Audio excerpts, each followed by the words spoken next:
Hello, hello. There he is, the man, the myth, the Spamwell. There he is, the man, the myth, the birthday boy. Well, thank you. Yeah, happy birthday, Dan. Happy birthday, Dan. Where's your birthday shirt? Happy birthday, buddy. I was gonna come Happy down there and birthday, Dan. surprise you, but I got Happy stuck. birthday. Well, then didn't work out in your favor, did it? It did not. I'm a little upset about it. I had a dance and everything set for you. Oh man, was it Well, a now we're gonna Dan? need to see that. Next year will be the important year, so They're all important years. crossing over the fourth parallel. Oh, one of these days I'll catch up to you, Dan. One of these days. Until then, you just stay young, girl. Right? Stay young. Forever young. Forever young. Come on, somebody. Damn it. If you're singing that song, you ain't young. Yeah. Listen. So I stopped at a big and tall store yesterday to get another sweater because I needed another sweater. And I walk in and the guy's like, "What size are you?" I'm like, "I'm somewhere between big and somewhere between tall." He's all in this store, you're actually quite small. And as he said that, a man that was probably 8 foot tall walked in. He was a Well, behemoth. And I'm like, "Yep, I like this place. It makes me feel small." It is Friday. December is only a few days away. I want to hear some wins, but I have some questions and I want to hear Sam's thoughts on it. So let's start off with some quick victories. Some quick Um, I, victories.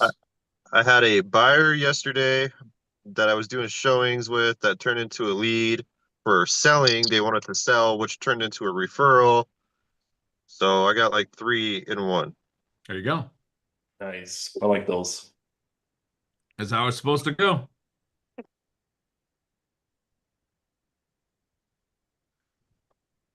Okay, next.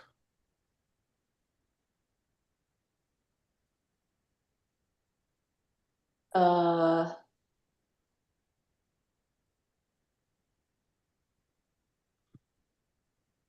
I have a quick one.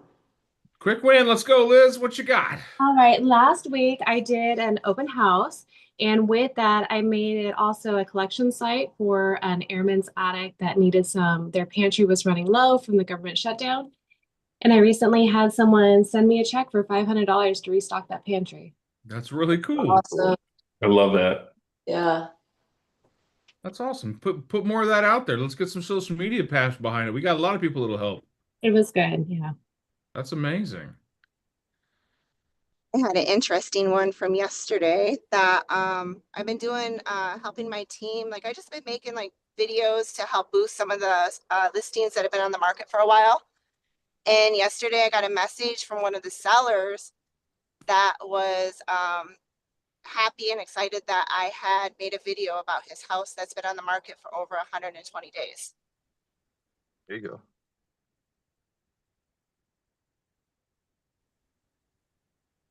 And don't you guys have a little bit of a relationship prior to this? Oh yes, we were in search and rescue together. So Oh, yeah. it's gonna Oh, start yeah. to bond even more. Just happened to forget that fact. Aaron's just throwing me off by being in a vehicle today. She's in a vehicle often. Really? I Yes. feel like I see her in a building usually. No, I usually Yeah, I'm see her. usually at my house or I'm in my vehicle. She drives either a Traverse or a van or some I kind have of, a GMC Sierra. yep, which I'm about to say, or the GMC version of it, which is the Sierra. So. Nailed it. All right. Any other wins, celebrations, something you're just dang proud of? I closed on a new build today. Yeah, you do. Nice. Which brand? Which builder? I'd say this one is a Crestley. A what? A what? Crestley? Crestley? Never heard of her. She sounds hideous. I love it different places at different builders, but that's awesome, Jim. Way to go. Close those deals, man. You gotta have addictions to pay for, like real estate. Jim is addicted to marketing. He just needs to find that addiction. I need to find an addiction to follow up is what I need to find. Yeah, I would say that. Addiction to farming, addiction to follow-up. Speaking of addictions, the Big Rock Christmas party you guys are all welcome to is December 6th at 5 p.m. in Tucson. I will be there. December 6th. Why do addictions make you think of your Christmas party? Because if it was a logical progression, Maggie, you wouldn't have remembered it. I don't see the logic at all. Exactly. If it were logical, it would have not have stood out. True. Right? So I'll show you guys how this works.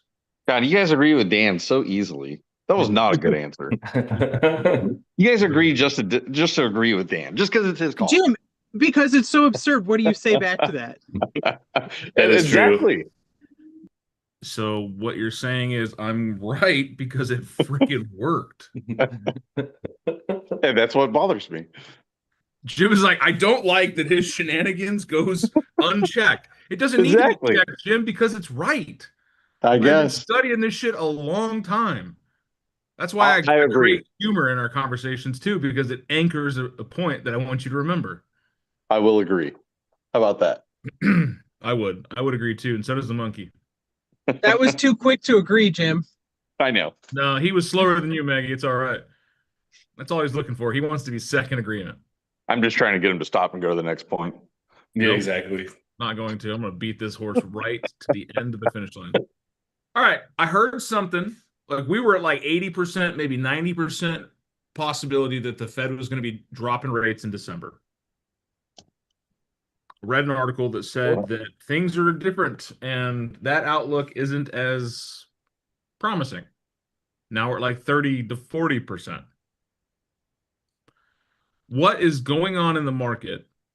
How is this going to affect our buyers and sellers? And what is the long-term forecast that you're hearing from your money gurus?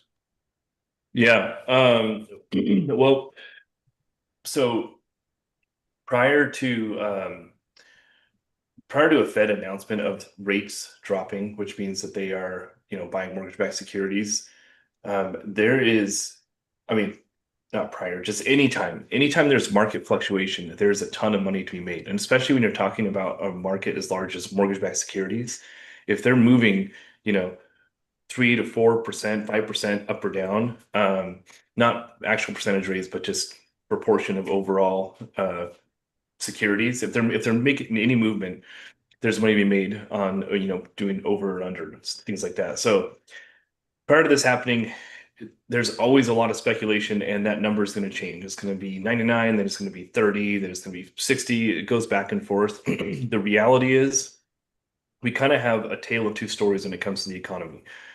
We have growth in areas, and we have regression, degression.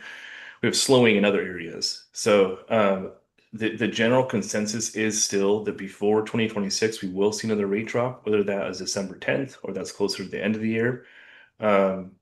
We don't know until they actually do it. But the reality is the speculation is that going into 2026, we will see rates in like at a median range in the 5s. That's a good and a bad thing. I think that they're still trying to figure out, like we talked about last week, the 50-year mortgage versus a portable mortgage. They're still trying to figure out at an executive level how to sort of handle the overall affordability crisis in the market. I think that's going to play a big part in this. But 2026, like JP Morgan Chase just released their forecast. It looked pretty promising. They honestly, they've been pretty spot on. JP Morgan Chase has been around for a while. They've had their hand in a lot of things, global things for a long time. But their forecast is usually pretty spot on. So whether rates come down on December 10th or closer to the end of the year, still to be decided. But there's like a 90% chance that before 2026, we will see another rate cut. But we talked about this a few weeks ago, maybe it was a few months ago. Maybe we didn't talk about it at all. I don't know. I might have just imagined this, but so much information online now is like we've moved very quickly from the age of information to the age of misinformation and clickbait. Like the amount of money that is made just by posting an article that is clickable is ridiculous, to where people aren't even posting fact anymore. They're posting like highly favored opinions in order to get people's, get a rise out of someone and get someone to click on it. Right. So it's one of those things where like you sort of have to take it, with a grain of salt and look at multiple sources. The one thing that I will say, and this is I'm not getting paid for this at all, but some of the GPTs currently are very good at filtering out bullshit. So if there's ever an article you want to say, hey, fact check this for me, throw it into like Grok or Chat GPT or Gemini, and just say, hey, find the sources. See, and in most cases, it can filter out a lot of stuff that you wouldn't normally think is fact. That will show you that it is not in fact fact. Is in fact not fact. In fact, it is in fact not fact. That's a weird thing to say. There's got to be like a single word in England to describe that, but we in America, we just fumble. Sorry, Dan. So Ruby, on your birthday. No, I didn't. I was coughing. Sorry. Oh, I was okay. coughing. Did we just find out Gracie drives a minivan? No, Gracie drives a Jeep. Oh, is that what that is? No. I have a Bronco. Close enough. There you go. Yep. I haven't Jeep, seen the insides of the new Bronco. Broncos. Land Rover. I knew it had There's some squirrel brains on this call. removable top. Actually, they say that the top real estate agents usually all suffer from ADHD. Perfect. Fair. Good company. Sales in any endeavor, it really is. You know why? It's because we rebound from rejection quickly. Yep. We don't have the mental facilities to sit and dwell on rejection long. So And Dan and I had long careers in the car industry. yeah, no, fix can't work it. But I think it's funny. It's Spam's talking about this. Sam is right on point. When there's a lot of articles out there, clickbaity, just to get people's attention, and consumers are reading them. I saw a post this morning of a guy that's putting a Facebook message out there is like, the real estate market's going to crash. It's going to be worse than it was in 2008. I'm like, where's the facts, bro? This is nothing like 2008. Are prices up? Yes. Absolutely. Feelings aren't facts. Yeah. Feelings are facts. And I think the comments in the thread are like, oh yeah, I can't wait to tell all these proud realtors that they were wrong. I'm like, what are you talking about? Are you okay, bro? Who hurt you? who hurt you? I've had a lot of people tell me, oh, I want to wait till the market crashes. I said, me too. Because when it crashes, I'm going to buy more. Yep. What does that look like? So I Or have- they say, I'm going to wait till interest rates go back to 3%. And I say, great. What catastrophic event will prepare for that? We are lined up for war. I'm not saying this to be rebel rousing or fear mongering, but we are lined up for war. Every time in our history, economically speaking, we've seen these type of inflationary events, interest rates, divisive behavior, we go to war. Sometimes it's with someone we don't even think about. But look at what's happening globally. Where did we just position a whole bunch of Marines? Venezuela. What country has one of the biggest inflationary events on the globe? Venezuela. Are they the one that switched their entire currency to Bitcoin? No. I think that's Argentina, I think. Oh, okay. But here's the thing. We're going to war. Mhm. We've been at war. We always go to war. Every time the U.S. is in an economic downturn or a slump or something that we need to correct out of, start up the war machine. Let's print money and make bullets. JP Morgan Chase knows all about that. Yeah, hate that. But when you impose $3 trillion into the market and then now we have 3.1 trillion in options being expired in the stock market, we're gonna see some money leaving, which is going to create an economic downturn, which is then going to be a lot of fun for the next quarter or so until we roll the tanks. Donald Trump is not afraid to roll the tanks. He understands how this all works. Is it going to affect housing? Absolutely. Now, in wartime, do buyers and sellers like to make decisions? No, we have more economic uncertainty. So yeah, there might be a rate drop at the end of this year. Great. But when we have a At rate what drop, expense? signal Yeah. about to the economy. Guys, rate drops. Everyone's listening for the rate drops. Oh, I can't wait for the rate to drop. That's a bad thing. Mhm. Yes, it helps us, but when the rates drop, it's grandma's dying, right? I can't wait for this infusion of cash into my life. Well, it's because grandma died. There's always a negative that starts it. That could be housing, that can be jobs. So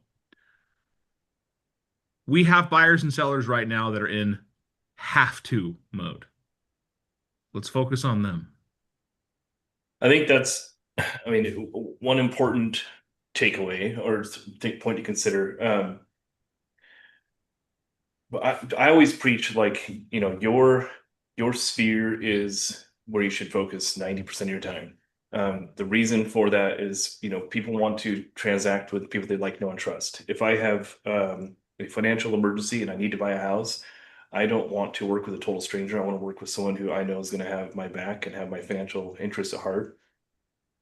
And so when it comes to our professional billboards, if you will, our professional loudspeaker, we should be speaking the loudest and the most authentically to the people around us, the people that like, know, and trust us. I think there's this convergence where we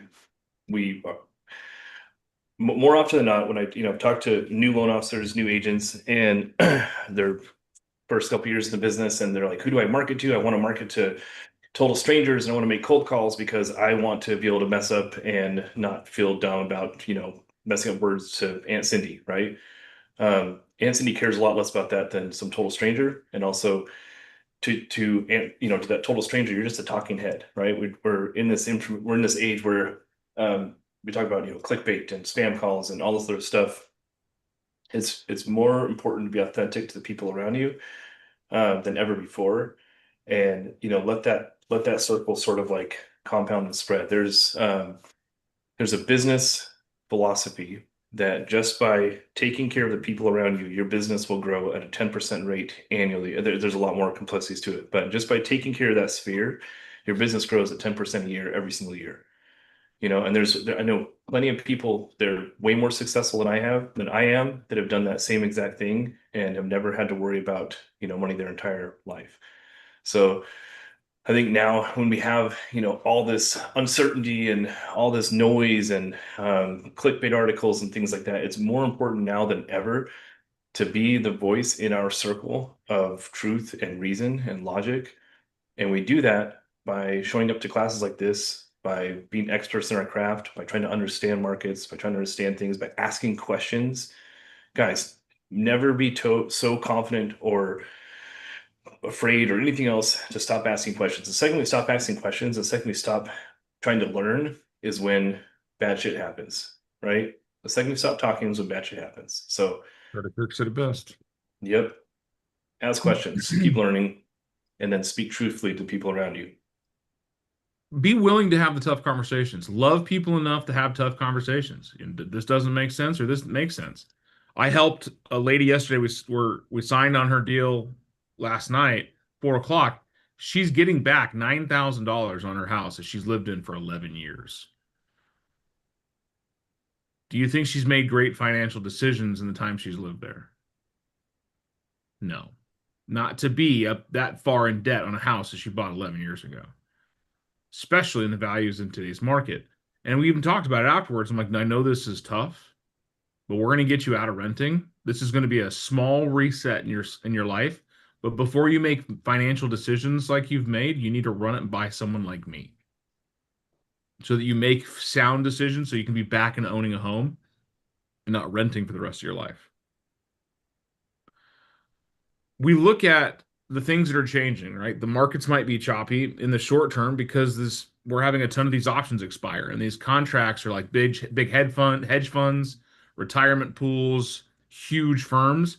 And if they lose, they will pull even more money out of the stock market because they're whiny little babies. They got hurt, they lost, and now they're just going to retract. I'm going to pull my head out of the sand. I'm no longer playing in your sandbox. Where do you think they're going to take that money? Sticks and stones. Built great homes and shelters lots of income. Real estate is a long-term asset, not a short-term money panic. Stock market is for short-term games.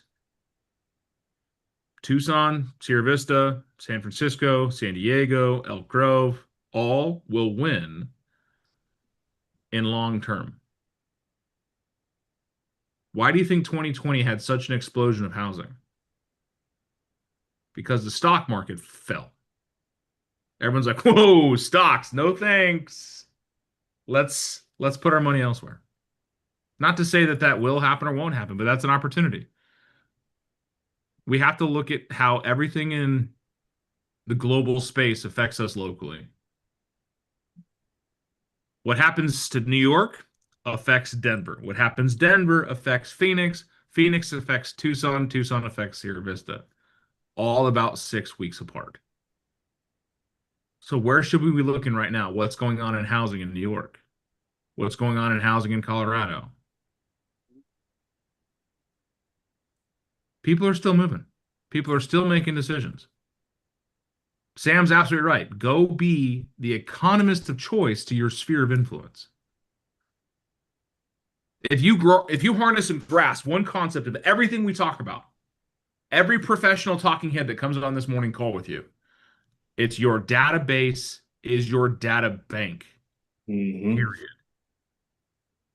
The more people that know, like, and trust you, the more business you'll do. When you are the resource of that community, success happens because people are going to need to buy and sell. Even during the great crash of 2008, there was still tons of people buying and selling houses. A lot of people selling. A lot of people selling. Trying to. But here's the thing. Life happens, right? People move, people change jobs, people have babies, people lose babies. Life happens, and we have to find the need, not the want. I read an interesting article. This one most likely was written by Spamuel, but it was talking about how the class of people, the market of people, the whatever buyer pool, anyway, the group of people that had purchased a home or refinanced a home between 2020 and 2021 that, are sitting on the largest amount of equity we've ever seen in this country, are the most likely to sell in the next 6 months because those people specifically, I'm not sure, I can't remember why I said those people specifically, but they're the ones that are most worried about global unrest, and they don't want to see their equity get stripped away with some catastrophic event. So they're ready to sort of take their money and run. And I don't think that's entirely true, but I don't think it's untrue either. I think it's important to have these conversations. And man, I've had so many situations in my career where I've asked the same question, do you want to buy a house yet, to the same person over and over again, and they'll tell me no 99 times, and the 100th time they're like, you know what, yeah, today is the day, let's do it. Yep. Right. So just because someone says no, they don't want to sell their house, they're not ready, they're never going to give up that 2% rate, doesn't mean shit doesn't change, right? A great resource I shoveled through a couple days ago was open houses I did like 3 years ago. Yep.